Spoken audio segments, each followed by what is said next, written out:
चश्मे बसीरत का काम है,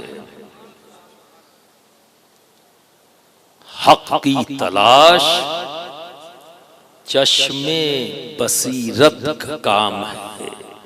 जिद आदमी के जहन की जुल्मत का नाम है। जिद आदमी के जहन की जुल्मत का नाम है और अल्लाह जालिमों को पसंद नहीं करता। तो बिरादरान मिल्लत इस्लामिया, इस आयत करीमा का सीधा साधा तर्जुमा, ऐ महबूब, ऐ मेरे प्यारे, ऐ मेरे हबीब, आप फरमा दे, आप कह दे कि मैं तबलीग रिसालत के लिए कोई उजरत तलब नहीं करता, बजुज इसके कि मेरी कराबत से, मेरे घर वालों से, मेरी इतरत से, मेरी आल से मवद्दत करो। मवद्दत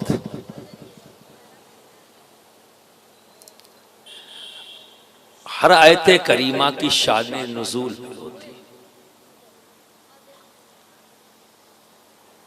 कि जब भी वाही नाजिल होती तो कोई ना कोई इवेंट होता, कोई मामला होता, तो रब तबारक व तआला वही नाजिल फरमाता। तो उस इवेंट को, उस माहौल को क्या कहा जाता है? उस आयत करीमा की शान नुज़ूल। वो वही क्यों नाजिल हुई, किस सरकमस्टांसेस में, किन हालात, तो समझने में और आसानी हो जाती। आपने उलमा से सुना होगा कि हमारे आका रहमतुल लिल आलमीन हर वक्त आपकी ज़बां पर रब्बे हबली उम्मती, रब्बे हबली उम्मती, रब्बे हबली उम्मती, उम्मत की फिक्र है।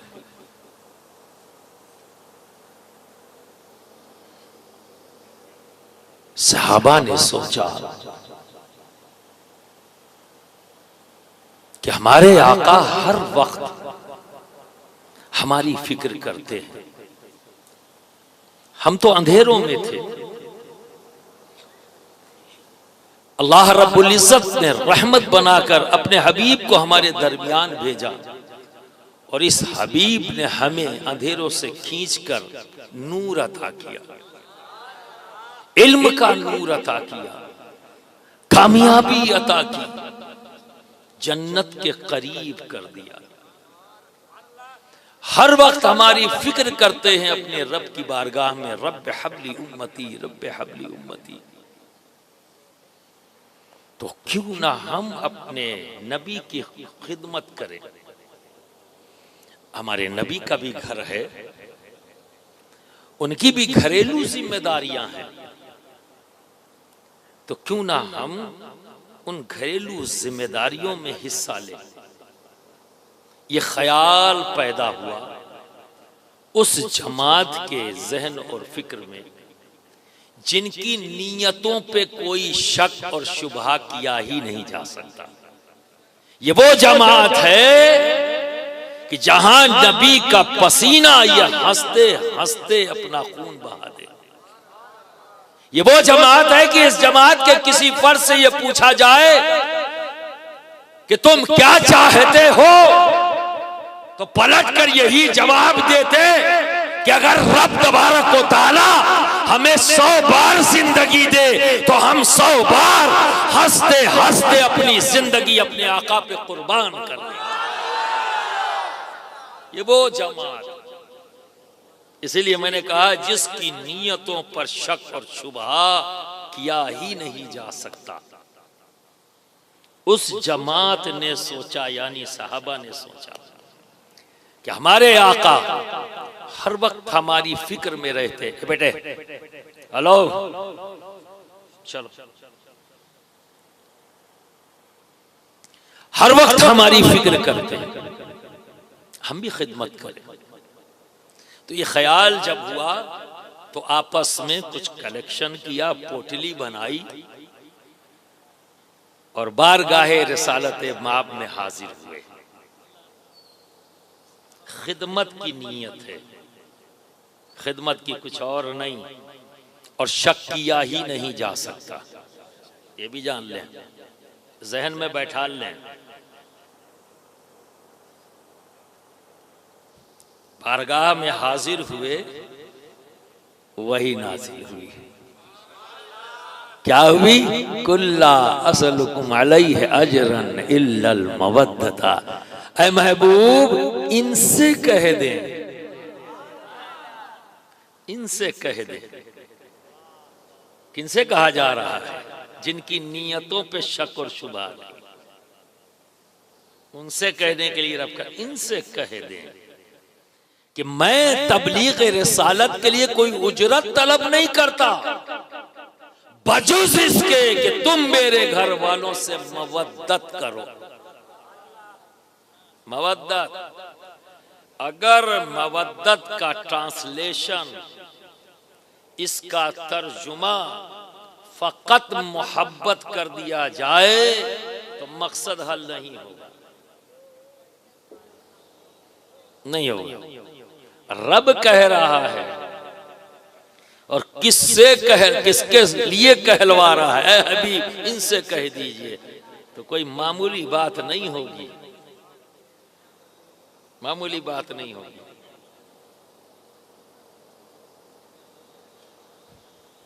जिनसे कहा जा रहा है वो अमीन है, आदिल है, इसीलिए रब उनसे अपने हबीब से कह रहा, इनसे कह दें, क्योंकि ये आदिल हैं। ये बात को आगे पहुंचाने में कहीं कुछ गड़बड़ नहीं करेंगे, मिनवन वैसे ही पहुंचा देंगे। इनसे ही कह दें क्योंकि ये आदिल है, ये आगे पहुंचा देंगे, करके दिखा देंगे। क्योंकि कुरान के मफहूम को जितना बेहतर नबी समझाएंगे कोई दूसरा समझ नहीं सकता। तो डायरेक्टली समझने वाले कौन? यही जमात है, यही जमात है। तो बिरादरान मिल्लत इस्लामिया, अल्लाह हुब कह सकता था, मोहब्बत कह सकता था, मवद्दत क्यों? अब आप सोचेंगे कि मैं क्यों कह रहा हूं कि सिर्फ मोहब्बत अगर ट्रांसलेट कर दिया जाए तो मकसद नहीं हल होगा। अब सुनिए, मोहब्बत ये वो जज्बा है कि जिसकी बुनियाद पर हमारे तमाम रिश्ते टिके हुए हैं। हर रिश्ते की बुनियाद क्या है? मोहब्बत। माँ से बेटे के दरमियान कौन सा रिश्ता है? मोहब्बत। बाप और बेटे के दरमियान मोहब्बत, शौहर और बीवी के दरमियान मोहब्बत, भाई भाई के दरमियान मोहब्बत, बहन और भाई के दरमियान मोहब्बत, बहन बहन के दरमियान मोहब्बत, पड़ोसी पड़ोसी के दरमियान मोहब्बत, दोस्त दोस्त के दरमियान मोहब्बत। ये तमाम रिश्ते जो हमारे सराउंडिंग में हैं, इन सब की बुनियाद क्या है? मोहब्बत। किसी रिश्ते की बुनियाद नफरत भी है। हमारी सोसाइटी जिसमें हम रह रहे हैं, इस सोसाइटी में जितने भी रिश्ते हमारे हैं, उन सब की बुनियाद मोहब्बत है ना? बोले है? कॉन्सेप्ट क्लियर है? कोई शक शुबहा तो नहीं? लेकिन अगर सिर्फ इतना मान लिया मोहब्बत कहा जा रहा है, तो फिर मैं आगे इसको एक्सप्लेन करता हूं। एक वक्त ऐसा भी आता है, मां कहती है बेटे से, दूर हो जा मेरी नजरों से, मैं तेरी शक्ल नहीं देखना चाहती, मैं तुझे अपना दूध नहीं माफ करूंगी, हरगिज हरगिज तेरा चेहरा नहीं देखना चाहती। वो बाप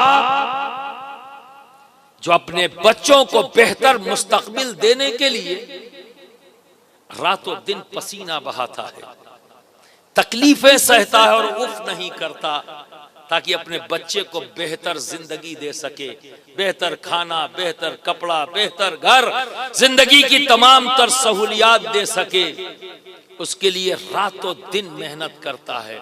अपनी थकन को नहीं देखता, अपनी तकलीफ को नहीं देखता। बच्चा जब उसका दुनिया में आता है तो उसकी फिक्र में कब वो बूढ़ा हो गया उसे पता तक नहीं लगता, कब उसकी जवानी खत्म हो गई उसे पता ही नहीं लगता। वो तो इसी फिक्र में जिंदगी गुजरते जाती है उसकी कि मैं अपने बच्चे को ये दे दूं, ये दे दूं, ये दे दूं, ये दे दूं। पर वो बाप जो जिंदगी की तमाम तकलीफें हंसते हंसते अपने बच्चे की मोहब्बत में सह लेता है, पर कभी कभी ऐसा भी माहौल आता है, देखा होगा, वही बाप कहता है कि निकल जा मेरे घर से, मेरी नजरों से, मैं तुझे आग करता हूं, मैं तुझसे कोई राब्ता नहीं रखना चाहता। इसी तरह तमाम रिश्ते दोस्त हैं, एक दूसरे के कांधे पर हाथ रखकर चलने वाले और ये दावा करने वाले कि हम एक दूसरे के लिए जान दे सकते हैं, पर एक दिन ऐसा आता है कि एक दूसरे से जुदा हैं, अलग अलग नजर आ रहे हैं। दोस्तों, इन तमाम रिश्तों की बुनियाद तो मोहब्बत ही है ना, या कुछ और है? बोले। अच्छा ये बताओ, आपको तकरीर करने का शौक है कि नहीं? यार मैं तकरीर का आपको मौका दे रहा हूं, आप करना ही नहीं चाहते। आपकी हाँ ना ये आपकी तकरीर होगी, बाकी मैं संभाल लूंगा। तो हाँ ना करते रहो, ठीक है ना, ताकि तुम कल कह सको कल हमने भी तकरीर की थी। झूठ नहीं होगा, सच ही होगा भाई, क्योंकि तुम शामिल हो इसमें। इतने से ही सही क्या फर्क पड़ता है, शामिल तो हो। तो हाँ ना का जवाब दो। अगर गलत दे भी दोगे ना तो कोई परेशानी नहीं है, बैठा किस लिए हूं, फौरन इस्लाह कर दूंगा, जो बात सही है बता दूंगा। तो शर्माना नहीं है, जवाब देते रहना है। तो बताओ ना, क्या दोस्त जब एक बार ये कहता है कि मैं तेरे लिए जान दे सकता हूं, दूसरा कहता हाँ मैं तेरे लिए जान दे सकता हूं, ये डायलॉग क्यों बोला है, किस बुनियाद पर? इसकी बुनियाद क्या है? मोहब्बत। माँ हर तकलीफ अपने बच्चे को पालने में सह लेती है।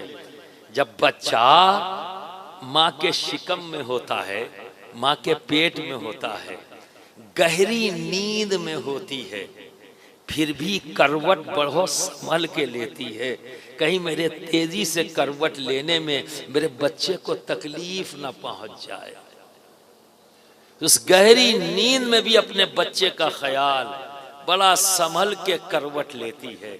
अब बताओ, ये संभल कर करवट लेना, इसकी बुनियाद क्या है? जोर से बोल दो। मोहब्बत।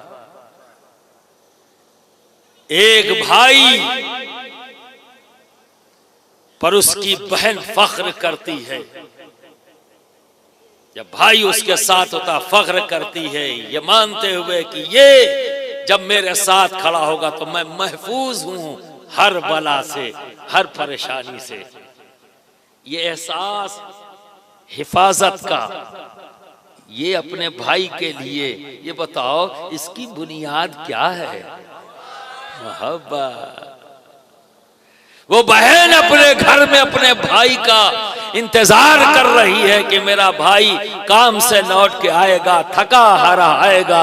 उसके लिए हर चीज इंतजाम जो उसकी पसंद है, उस पसंद को उसने बना के रखा है, सिर्फ इतने के लिए कि जैसे ही सामने रखूंगी मेरे भाई के चेहरे पे मुस्कुराहट आ जाएगी, उसकी थकन उतर जाएगी। ये जज्बा, ये जो काम उसने किया, इस काम को करने के लिए उसे मेहनत करनी पड़ी है। और गर्मी का अगर मौसम हो तो पसीना भी बहाना पड़ा, पर उसने हंसते हंसते खुशी खुशी किया है।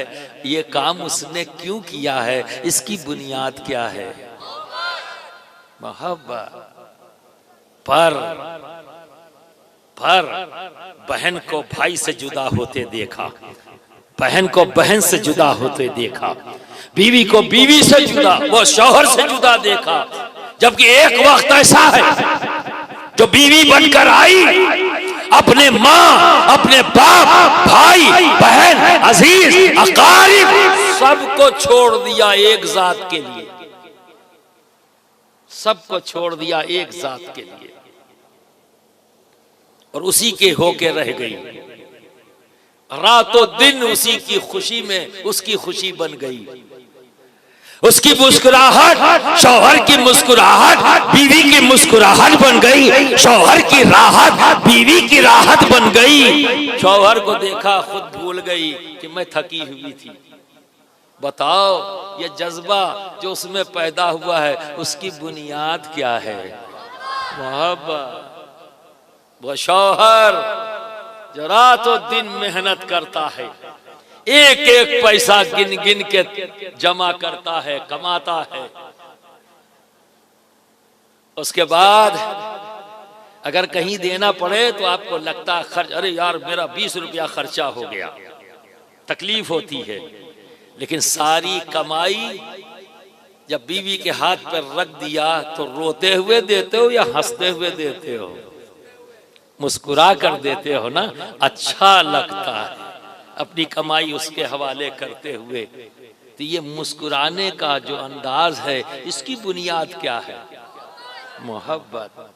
पर यहां भी जुदाई देखी, शौहर बीवी जुदा हो गए, भाई भाई जुदा हो गए, बहन बहन जुदा हो गई, भाई बहन जुदा हो गए, बेटे से माँ जुदा हो गई, बेटा बाप से जुदा हो गया। ये जुदाई भी देखने को मिली।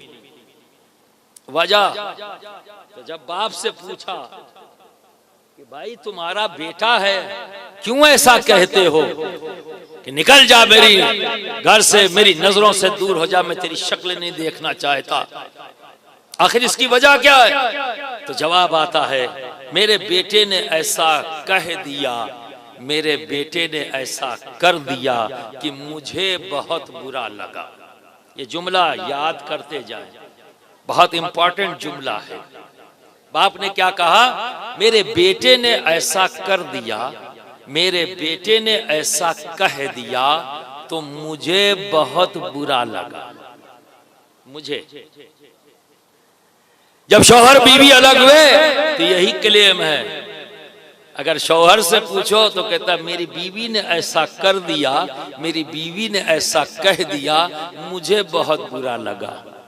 जब बीवी शौहर से जुदा हुआ, उससे पूछो तो यही कहती मेरे शौहर ने ऐसा कह दिया, मेरे शौहर ने ऐसा कर दिया, मुझे बहुत बुरा लगा। माँ से पूछो तो वो भी यही कहेगी मुझे बहुत बुरा लगा। भाई से पूछो तो भाई कहेगा मुझे बहुत बुरा लगा। दोस्त से पूछो तो दोस्त कहेगा मुझे बहुत बुरा लगा। बहन से पूछो तो बहन कहेगी मुझे बहुत बुरा लगा। ये मुझे कॉमन है। और इन तमाम रिश्तों की बुनियाद मोहब्बत है। तो क्यों समझ में आया?